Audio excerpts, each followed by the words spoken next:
قبل أحداث الفيلم بتاعنا بحوالي 20 سنة تقريبا، في فتاة اسمها كريستين يورك اتولدت في وقت محدد جدا، في نفس اللحظة تقريبا اللي كانت النبوات القديمة بتشير ليها. والنبوة كانت بتقول إن في شيطان هيرجع للأرض في نهاية القرن ده، وهيختار فتاة اتولدت في وقت معين علشان يخليها أم لطفله. والطفل ده لو اتولد مش هيكون مجرد إنسان طبيعي، بل هيكون كائن نصه شيطان ونصه التاني بشري. ومع ولادته الشيطان هيحصل على السيطرة الكاملة على الأرض كلها. وبعض رجال الكنيسة عرفوا بالنبوة دي في وقت مبكر، وعلشان كده حاولوا إن هم يقتلوا الطفلة دي قبل ما تكبر. لكن خطتهم فشلت، وكريستين كبرت وهي ما تعرفش أي حاجة عن المصير المرعب اللي كان مستنيها. وبعدين بنروح لنهاية القرن العشرين تقريبا، وتحديدا في مدينة نيويورك سيتي، لما كان بيعيش راجل اسمه جيركو، واللي كان في الماضي محقق قوي جدا في شرطة المدينة، لكنه ساب العمل بعد ما مأساة دمرت حياته تماما. فزوجته وبنته اتقتلوا بشكل وحشي، والسبب في كده ان هو شهد ضد ضباط شرطة فاسدين، فقرروا ان هم ينتقموا منه. ومن اليوم ده حياته اتحولت بالكامل لجحيم، وما بقاش بيؤمن بالعدالة ولا حتى بربنا نفسه، وبقى عايش بس مع الذكريات والندم، لغاية ما وصل بيه اليأس ان هو يفكر في الانتحار. لكنه ما كانش يعرف طبعا ان نهاية العالم نفسها قربت. ففي يوم 28 ديسمبر سنة 1999 حصل شيء مرعب جدا. فبعد الزلازل قامت والنار اتولدت، والشيطان نفسه صعد للأرض، لكنه طبعا ما ظهرش بشكله الحقيقي، بل استحوذ على جسد راجل ثري كان شغال في البنوك الاستثمارية علشان يبدأ خطته. وفعلا بمجرد ما سيطر عليه اتسبب في حريق مرعب للمكان اللي هو كان موجود فيه. وفي اليوم التالي تم تكليف جيريكو وصديقه العزيز بابي بحماية الشخص الثري ده، لأنهم دلوقتي كانوا بيشتغلوا في شركة أمن خاصة. لكن أثناء الحراسة فعلا في راجل غريب حاول إن هو يغتال الشخص ده، وبس بعد مطاردة قصيرة تم القبض عليه، واتضح إن هو كاهن من الفاتيكان كان اسمه أكويناس. بس قبل ما يتم السيطرة عليه بشكل كامل، الكاهن بدأ يصرخ بتحذير غريب، وهو الشيطان رجع للأرض ونهاية العالم قربت. والكلام أي نعم كان شكله جنوني في الأول، لكن جيريكو حس إن في حاجة غلط، علشان كده قرر هو وبابي إن هما يفتشوا شقة الكاهن ده. وفعلا جوه الشقة لقوا أدلة غريبة، أهمها صورة لفتاة كان اسمها كريستين، ودي اللي اتولدت في أول الفيلم. والتحقيق كشف إن هي كانت يتيمة واتربت على إيد مجموعة من الناس اللي أي نعم كانوا بيظهروا إن هم طيبين، لكنهم في الحقيقة كانوا أتباع للشيطان نفسه. ومن بينهم السيدة اللي ربتها واللي كان اسمها مابل. بس الغريب إن كريستين نفسها ما كانتش تعرف الحقيقة لغاية دلوقتي، لكنها ساعتها بدأت تشوف كوابيس مرعبة، واللي فيها الشيطان بيحاول إن هو يقرب منها، طبعا على شكل الراجل اللي هو مستحوذ عليه ويتجوزها. وهي طبعا كانت فاكرة ان دي كلها مجرد احلام او هلاوس. بس مع مرور الايام بتبدأ اعمال العنف المرتبطة بعبدة الشيطان انها تنتشر في انحاء المدينة. وفي نفس الوقت الشيطان نفسه وصل للمستشفى اللي كان بيرقد فيها الكاهن توماس، وقام بتعذيبه وبعدين صلبه على الحيطة بطريقة وحشية. والغريب ان لما جيريكو وصل علشان يحقق معاه، الراجل ده فجأة بدأ يترعش ويتشنج بشكل مرعب، لكنه اتقتل على ايد الحارس بتاعه، واللي هو كان برضه واحد من ضمن اتباع الشيطان. لكن العلامات اللي كانت محفورة على جسده قادت جيريكو مرة تانية لكريستين برضه. وجيريكو وبابي قرروا ان هما يوصلوا لمنزلها بسرعة. ومن حسن الحظ كمان ان هما وصلوا في اللحظة الأخيرة، لأن مجموعة من فرسان الكنيسة كانوا على وشك ان هما يقتلوها، واللي طبعا كان هدفهم ان هم يوقفوا النبوة قبل ما تتحقق، ويمنعوا الشيطان من ان هو ينفذ رغبته قبل الألفية الجديدة. لكن فجأة الشيطان بنفسه ظهر وكان متعصب جدا، وقام بالتبول بسائل غريب جدا واللي كان شديد الاشتعال على الأرض حوالين أقدام بابي. وبعدين قام بإشعال النار فيه، فاندلعت النار فجأة والتهمت بابي بالكامل، واللي طبعا كلنا افتكرنا ان هو اتحرق وهو صاحي وقتها. وبعد مواجهة قوية بين جيريكو ومابل، جيريكو قدر ان هو ينتصر عليها ويرميها على الازاز. وفجأة الشيطان دخل من النار وهو بيندع على كريستين، فجيريكو خدها وهرب. فقام بقتل مابل بوحشية، وقال لها ان هي ما قدرتش تنجح في الاختبار البسيط اللي هو كان طالبه منها.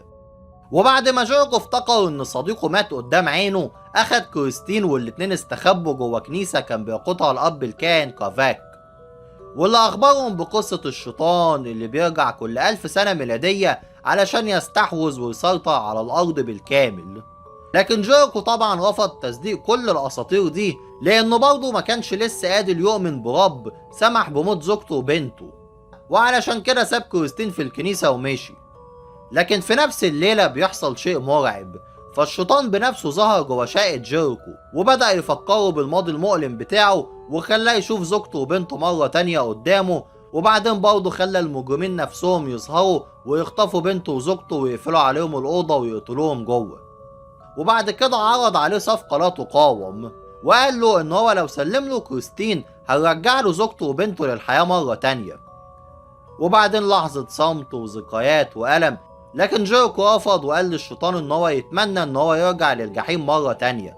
فالشيطان ساعتها اتعصب ومسك جيريكو وقال له ان المشكلة ان احيانا الجحيم هو اللي ممكن يجي لغاية عندك، ورفع من على الارض وحاول ان هو يرميه، لكن جيريكو مسك في حافة الشباك. فالشيطان برضه ساعتها قال له ان كل اللي عليه ان هو ياخد بايده، وهو هيرجع له كل حاجة ربنا خدها منه. لكن جيريكو بذكاء تظاهر ان هو موافق على العرض ده، لكن فجأة مسك الشيطان نفسه ورماه من فوق. بس بعديها على طول بابي بيظهر فجأة، والغريب ان هو كان حي، وقال لجيريكو ان هو نجا ووافق على مساعدته في حماية كريستين. لكن الحقيقة كانت أسوأ بكتير، فلما جيريكو رجع للكنيسة علشان ينقذ كريستين من فرسان الفاتيكان اللي رجعوا تاني علشان يقتلوها، الشيطان ظهر فجأة وقتل كل الفرسان اللي هناك. وجيريكو حاول ان هو يهرب مع كريستين، لكن الصدمة حصلت وبابي طلع بيخونه، وقام باختطاف كريستين وسلمها لعبدة الشيطان. وبعدين ساب جيريكو عشان يتم ضربه بوحشية من قبل أتباعه. وبعد كده الشيطان نفسه قال لجيريكو ان هو هيعذبه لدرجة ان هو هيخليه يتمنى الموت، وقام بصلبه لكنه سابه حي علشان يشوف انتصاره بنفسه. بس في صباح يوم 31 ديسمبر جيريكو بيصحى بعد ما انقذوا الاب كوفاك ورجال الدين اللي كانوا متبقيين معاه، بس الوقت كان خلاص على وشك ان هو ينتهي. فجيريكو قام بتتبع الطائفة الشيطانية لمعبد تحت الارض، واللي كان بيجتمع فيه اتباع الشيطان لعبادته، في حين ان الشيطان نفسه كان بيستعد لاتمام الطقس مع كريستين. فجيريكو بيقتحم المكان وبيقوم باطلاق النار وبينجح في تحريرها منه. لكن الشيطان بيقول له ان هو ما كانش عايز يموته في الاول، لكن دلوقتي هو ما سابلوش خيار تاني، فامر بابي ان هو يضرب النار عليه. وفعلا بابي بيقف قدامه وبيعترف له بالحقيقة، وهي ان الشيطان انقذ حياته وقت ما جسمه كان بيتحرق مقابل ان هو يخدمه. لكن لما الشيطان طلب منه ان هو يموت جيريكو، بابي فضل باصص له وبعدين نزل سلاحه ورفض ان هو يموته، وده طبعا اغضب الشيطان وخلاه يحرقه مرة تانية قدام عيون الكل. لكن قبل ما جيريكو يهرب اتمكن من تفجير جسد الشيطان بقنبلة، لكن ده طبعا برضه ما وقفوش.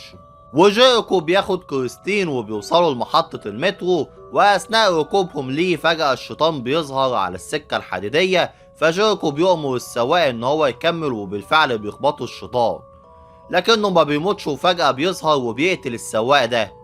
فجيريكو وكريستين بيفصلوا عربية المترو، والشيطان بيظهر من العربية اللي وراهم وبيقفز عليهم، لكن جيريكو بيفجر فيه مدفع وبيتسبب في حريقه مع العربية اللي وراه.